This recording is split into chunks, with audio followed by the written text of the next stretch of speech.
This week's Safety Toolbox Talk is in reference to additional topic matter from our safety meetings that took place in November and December. As you recall, last week we talked about 5 or 6 different topics that were brought up by you in those 5 meetings back in November and December, and management continues to look at some of your ideas and items of concern that you feel would help our program strengthen our safety program, strengthen our safety culture. So this week's topic matter in regard to those 5 meetings includes our training coming up, iPhone battery issues, subcontractors boom lift and scissors lift usage, project address labels, and aerial fall restraint. Now, talking about training, at the end of January, on January 24th and 31st, and every Thursday in February, we're going to continue our CPR training. This is a 2-year program. Jump on board and refresh. As you know, our OSHA 30 hour is on Tuesdays and Februaries. We have 9 or 10 people signed up for that class.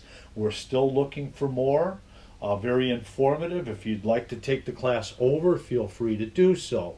We do have third-party training coming up in March for Lull, Boom and Scissors, and City of Chicago Scaffold, and those dates will be established and sent out to you.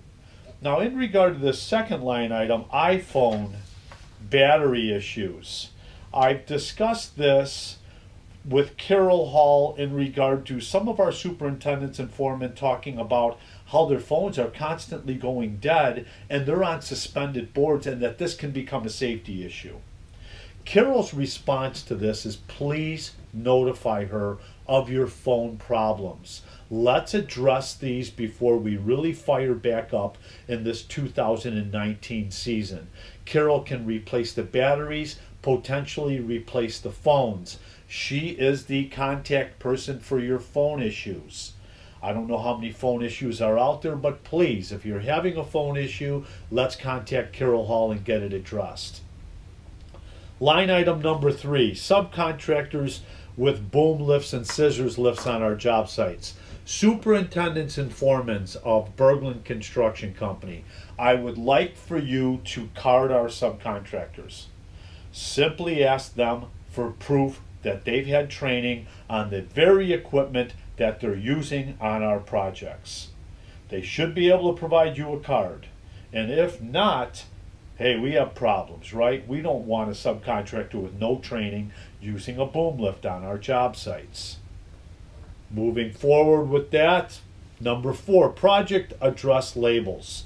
One of you brought up the fact that working elsewhere, the contractor, the GC, had given you a label for inside your hard hat with the project's name and address in case you were approached with an emergency situation and you needed to call 911. You could tell them where you're at and the address, so on and so forth.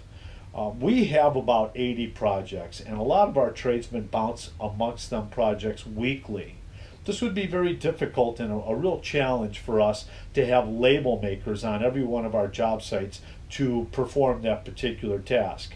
But what I'm asking is, when you arrive on a job site, have your superintendents show you this emergency sheet that they have posted in their C box, their gang box, and their trailers. This talks about what project you're on, what the address is, and what the closest clinic is for Berglund personnel. It's on every one of our projects, and it comes in our emergency package. So this project name and address are posted on all projects. As you move from project to project, you should know this exists, and you should look that up your first day that you arrive on that project. Last but not least, for this week's Safety Toolbox Talk that is accompanied by your text, is aerial fall restraint. OSHA has written a letter of interpretation stating that SRLs, self-retracting lifelines, are not the best practiced fall restraint. The manufacturer jumped on board and said, please don't use them in my boom lifts. So Berglund is implementing this as policy this 2019 season. Let's get away from SRLs in our boom lifts and go back to shock absorbing lanyards as the manufacturers and OSHA are asking us to do. Now, how do we control that with our subcontractors? We can express what we're doing, but we can't make them change to what we're doing.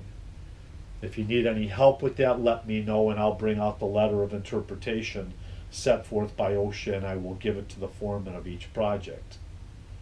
So once again, addressing additional topic matter from our safety meetings in November and December. I hope that helps clarify another 5 items that you brought up during those meetings. Those meetings were very informative and very interactive. We would like to thank you for your participation in them meetings. I hope that this answers your questions, and let's have a safe week. Thank you.